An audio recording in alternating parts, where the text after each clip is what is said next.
Hello বন্ধুরা, আসসালামু আলাইকুম। সবুজের স্বাগতম সবাইকে। আজ আমার ইংল্যান্ডের ছোট্ট একটা পুকুর আর পুকুরের মাছদেরকে খাবার দেই। আপনারা আশা রাখি আপনারা দেখবেন। আমার পুকুরে অনেকগুলি মাছ আছে, আর পুকুরের পাশে দিয়ে যে ঘাস ফুলগুলি আছে এটা আমার হৃদয়টা কেড়ে নেয়। এই যে একটা ঘাস ফুল আছে, যেটা এই যে ব্লু একটা ঘাস ফুল দেখলাম, এই ফুলটা খুবই সুন্দর, ছোট্ট ছোট্ট ফুল হয় আর ফুলটা খুবই সুন্দর। আর এটার নাম কিন্তু খুবই কঠিন, পেন্টাগ্লোটিস। মুখ দিয়ে নামটা বেরই হয় না। আর এখানে যে হলুদ ফুলগুলি আছে এটা হচ্ছে বাটারক্রাফট। এই বাটারক্রাফটের খুবই ঔষধি গুণও আছে। আর আজ আমি আমার মাছগুলোকে খাবার দেব। আমার একটা মাছ ছিল, মাছটা চোখে দেখতো না, মাছটা চোখ বন্ধ হয়ে গিয়েছিল। যখন আমি খাবার দিতাম, আমার মাছটা খাবার এক জায়গায় আর ঠুকর দিত অন্য জায়গায়। মাছটা শেষ পর্যন্ত এই যে খেতে চোখে দেখতে পারতো না, তাই খেতে পারতো না। কিন্তু শেষ পর্যন্ত হঠাৎ দেখি একদিন আমার মাছটা মারা গিয়েছিল। খুবই খারাপ লেগেছিল মাছটা যখন মারা যায়। আমার মাছগুলি খুবই সুন্দর, 7 বছরের উপরে হয়ে গেছে ওদের বয়স, আর অনেক বড় হচ্ছে। আস্তে আস্তে দেখছি মাছগুলো অনেক বড় হচ্ছে।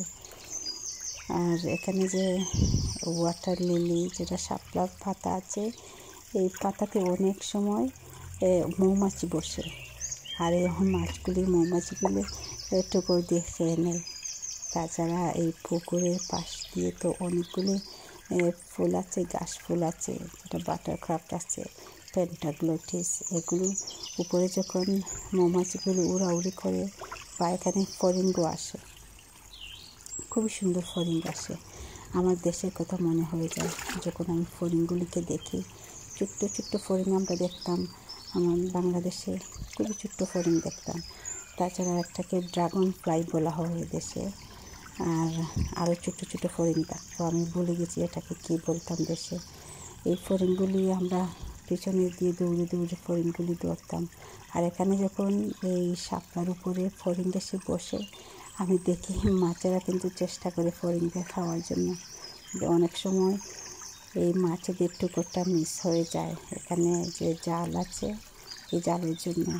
অনেক সময় কিন্তু ওরা অনেকগুলি পোকাও ধরে খায়, যেগুলো ওরাল দেয়। পোকা বসে এই শাপলা পাতার উপর বসলে এই পোকাগুলো ওরা খেয়ে নেয়।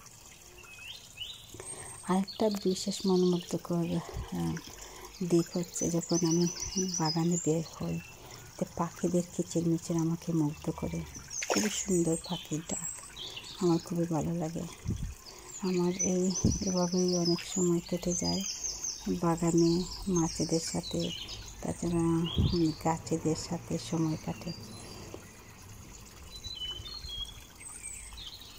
জুনের শেষের দিকে আমার পুকুরটা শাপলায় ভরে যাবে।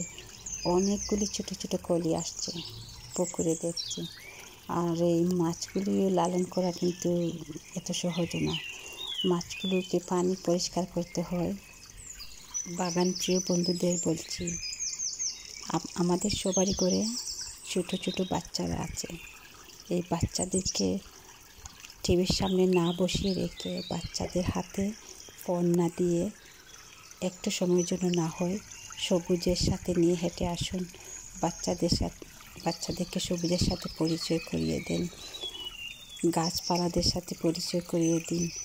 তাদের গাছপালাদের সাথে, সবুজের সাথে কিছু সময় কাটান।